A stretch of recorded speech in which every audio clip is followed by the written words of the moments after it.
Então, ó, avisa todo mundo aí, aumente o volume e preste atenção no que diz esse empresário, testemunha em relação a este caso e o primeiro que surgiu para socorrer a vítima. Quando eu disse que eu virei a engenheira Elvésio, que eu ouvi os primeiros gritos lá no meio do quarteirão, quando eu deixei o carro no meio do quarteirão. Mas eu, em princípio, eu não vi quem que estava gritando. Aí eu cheguei mais próximo e eu vi a menina gritando em desespero, né? Socorro, socorro. Eu fui até lá, me abaixei, vi que era um jovem, um garoto lá, em torno dos 25 anos, né? E a menina também, mais ou menos nessa faixa. Ela dizia que não era daqui, que não conhecia nada, que foi esfaqueado, que tentaram assaltar ele e ele foi esfaqueado, e que não sabia o que fazer e pedia ajuda, assim, desesperadamente. Então eu me abaixei na pessoa, estava bem do lado do meu carro, né, embaixo de umas árvores, assim, estava escuro, as árvores cobriam assim, a luz. Aí eu liguei essa lanterna do meu celular. Em princípio ela falou que eu tinha sido esfaqueado na cabeça. Realmente tinha muito sangue na cabeça. Eu verifiquei um corte na cabeça, verifiquei pescoço, não tinha nada.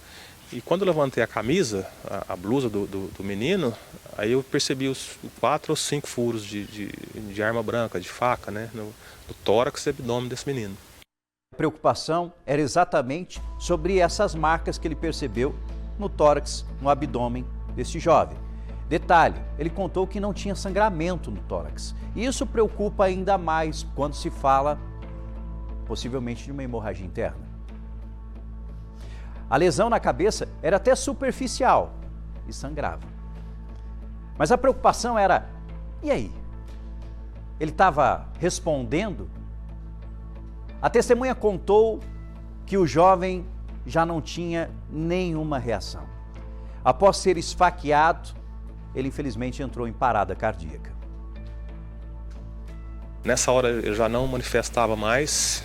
Quando eu cheguei, ele deu um pequeno burburo lá, tentou falar alguma coisa, mas desfaleceu. Ele aparentemente parou, né? Aí eu verifiquei sinais vitais, pulsação, enfim, eu vi que o negócio estava grave. E ele não respondia nenhum chamado, nada. Aí peguei o telefone, liguei para o 190, o pessoal do 190 me atendeu, passei o endereço, passei a localização, eles me passaram para o bombeiro, passei a situação para o bombeiro, me ofereci para levar o menino no hospital, eles pediram para não levar, porque eu poderia ser responsabilizado no caso de óbito, né? Falaram para não levar, para esperar o bombeiro chegar. Eles me passaram para um médico lá do bombeiro, passei a situação para a médica. Ela falou assim, não, nós estamos indo, não mexe dele não. Viu só? Viu só o que disse essa testemunha? Pense na imagem. Ele tentou de todas as formas socorrer, avisou até a autoridade policial sobre a possibilidade de levar ele para o hospital. A autoridade policial falou assim, olha, se a situação está tão grave assim, não leve, porque pode gerar algum tipo de consequência se infelizmente ocorrer a morte desse jovem. E ele ficou ali, esperando. Enquanto a testemunha aguardava o socorro, outras pessoas começaram a aparecer e também, evidentemente, deram suporte a essa vítima. Nesse intervalo, desceu um outro casal, também foi buscar um carro estacionado lá. Chamei o pessoal, pedi para ajudar. A mulher se identificou como médica, abaixou, olhou a situação, né? Nós começamos a falar com olhares, né? Para não assustar mais a menina que estava desesperada. Ela olhou sinais vitais, ela olhou pupila já dilatada e tal, e negativamente com a cabeça deu a entender que o menino realmente estava parado. Aí liguei para minha esposa, ela desceu também lá, mas os amigos, a gente ficou lá com eles. Aí chegou a viatura da PM, eles também constataram a gravidade da situação e não esperaram os bombeiros, colocaram ele na viatura e trouxeram aqui para a UFO. Então, assim, na nossa identificação lá da médica que estava comigo, da gente, da minha esposa também, que é da área da saúde, ele veio parado. E aqui na UFO eles conseguiram voltar ele. Aqui na UFO, ouviu o que ele disse? Aqui na UFO. Você sabe por quê? Porque depois de ser testemunha de um caso desse, principalmente de socorrer esse jovem, esse empresário não consegue dormir mais com facilidade. Ele está preocupado com a saúde desse jovem. Esperando, evidentemente, boas notícias. A esposa trabalha na área da saúde, então ele entende exatamente como é que é a correria dentro de um hospital. E ao mesmo tempo, fica sempre aquela lembrança, né? Ele fez de tudo e fez o correto. Esperou a chegada dos militares e foram os próprios militares que levaram esse jovem diretamente para o hospital. Após o ocorrido, o empresário Eli Magalhães, ele foi até a UF e conseguiu um contato com a namorada da vítima. Ela também foi internada, principalmente por causa do choque. Imagine, você vê seu namorado sendo esfaqueado, alguém que estava te defendendo. E ele também conseguiu conversar com os parentes desses jovens, tanto dele, desse menino, que infelizmente continua internado, a situação é grave, ele que tem 22 anos, e também dessa menina. Gente, preste muita atenção para você entender. Essas vítimas não são daqui da cidade de Uberlândia, são de fora. O jovem estava prestando um serviço aqui na cidade, por isso que eles estavam aqui. E os familiares vieram de outras cidades para entender o que estava acontecendo em relação a essa ocorrência. Vieram prestar, evidentemente, todo o socorro e deram informações preciosas para esse empresário depois dessa tragédia que aconteceu. No sábado eu voltei aqui, consegui achar o menino, o pai, a mãe, a sogra, que é a mãe da menina. Achei todos no Instagram, entrei em contato com eles. O pai e a mãe, todos eles, na verdade, eram de São Paulo. O menino estava aqui fazendo prestando um serviço aqui. Eles não eram daqui. O pai veio de madrugada, chegou aqui de manhãzinha no sábado. Conversei com ele, o pai cirurgião, a mãe também médica, dermatologista.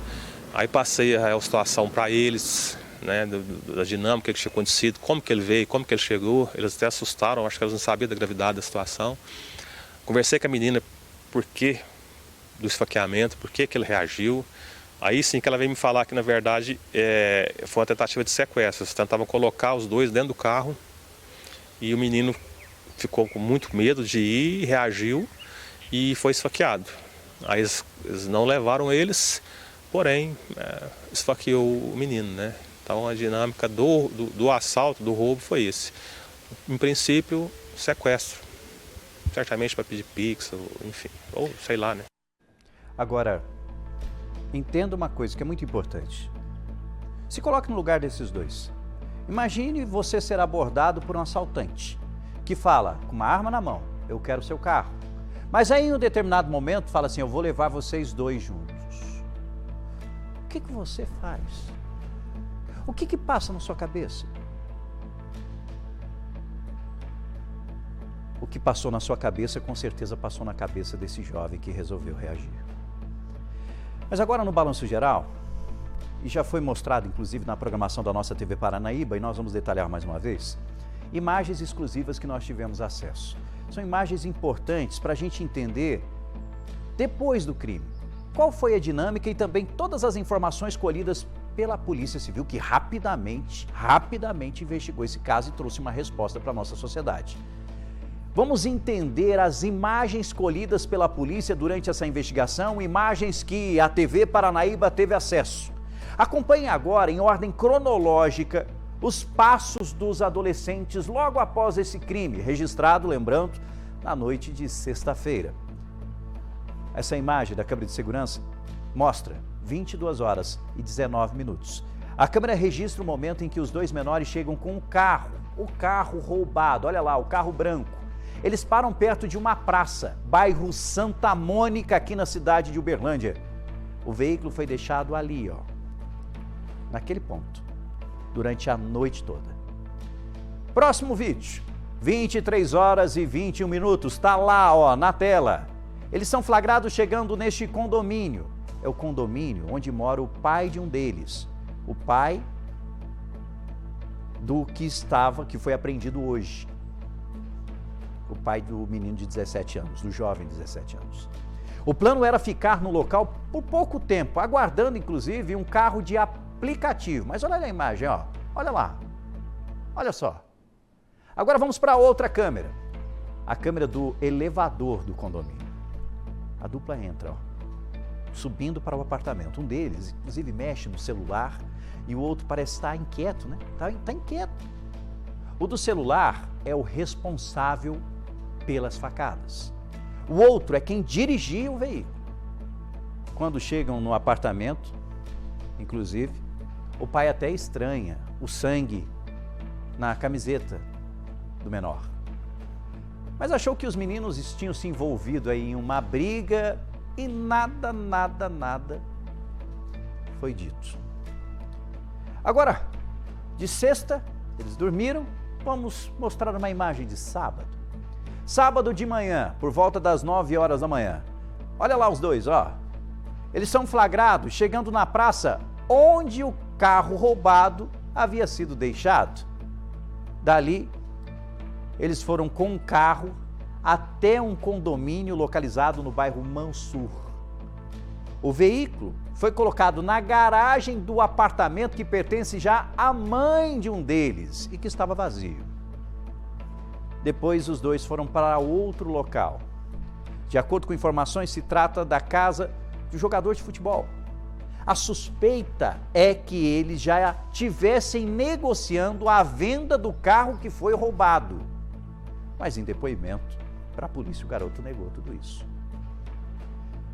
No outro dia, no domingo, o adolescente que esfaqueou o estudante volta ao condomínio para ver o carro, lá no bairro Mansur. Mas aí o veículo não estava mais lá, já tinha sido levado. A polícia já tinha chegado ao endereço e apreendido o veículo, que foi periciado, e encontraram dentro do veículo isso aí, ó. Tá vendo a imagem? Viu? A arma. Viu? A arma, a faca. Ao perceber que o veículo tinha sido levado, esse jovem jogou a chave fora. Mas a perícia localizou essa faca que foi utilizada em relação a este crime. Segunda-feira de manhã, passamos de domingo para segunda, a polícia finalmente chega ao primeiro envolvido. Ele foi abordado na saída da empresa onde trabalhava como menor aprendiz por volta das 18 horas. Foi notificado que era investigado e que a polícia já sabia que ele tinha participado do crime. Na mochila do adolescente, em meio aos pertences pessoais, você está vendo inclusive imagens detalhando tudo isso, eles encontraram aquela arma de brinquedo usada no roubo. Ele contou que a pistola, olha lá, a pistola é falsa e foi comprada em uma loja na Avenida Afonso Pena, aqui na cidade de Uberlândia, na região central. Disse que foi comprada pelo comparsa, que não foi por ele. Na casa onde morava com a mãe, no Jardim Patrícia, a polícia encontrou as roupas usadas nessa tentativa de latrocínio. Em depoimento, até pra ouvir, viu? Até pra ouvir alguns trechos. Em depoimento, ele confessa tudo. Conta, inclusive, que não foi o primeiro crime cometido por ele e pelo primo dele. No último dia 7, eles teriam agido da mesma forma, na mesma rua, onde também levaram um veículo e ainda fizeram a vítima transferir cerca de R$1.000 para a conta genérica, para dificultar o rastreamento. Agora, qual a motivação? Segundo o que foi repassado, eles queriam dinheiro. Dinheiro. Mas quem são eles? São menores que tiveram as oportunidades que todo mundo tem. São estudantes, menor aprendiz em empresa, gente que tem salário, ganha dinheiro, tem salário na conta. E, infelizmente, envolvidos na criminalidade. E, senhor, senhora, eles estavam tão bem vestidos, só com roupa de marca. E morando em regiões que são até nobres aqui da cidade de Uberlândia. E mesmo com tudo isso, continuavam agindo e prejudicando, infelizmente, algumas pessoas. No que cabe à investigação, a polícia, eles contaram que já tinham feito isso outra vez. Agora, os dois foram apreendidos. Hoje de manhã, o menor que estava, que tinha se apresentado, mas não tinha sido apreendido, agora foi apreendido também, depois do cumprimento de um mandato de busca e apreensão. E, evidentemente, eles foram levados para um centro socioeducativo e podem ficar até 3 anos internados nesse centro. Se fosse um latrocínio ou uma tentativa de latrocínio, no caso é uma tentativa de latrocínio e eles fossem maiores de idade, nós estamos falando de uma tentativa de uma pena que pode chegar a 20 anos de reclusão. Se infelizmente ocorrer a morte desse jovem, o que ninguém quer, todo mundo está torcendo pela recuperação dele, nós estamos falando de 30 anos de reclusão. Olha só a diferença. E no caso do de 17 anos, nós estamos falando de alguns meses que separa uma internação de uma pena como essa. Porque se ele tivesse 18 anos, a situação era bem diferente.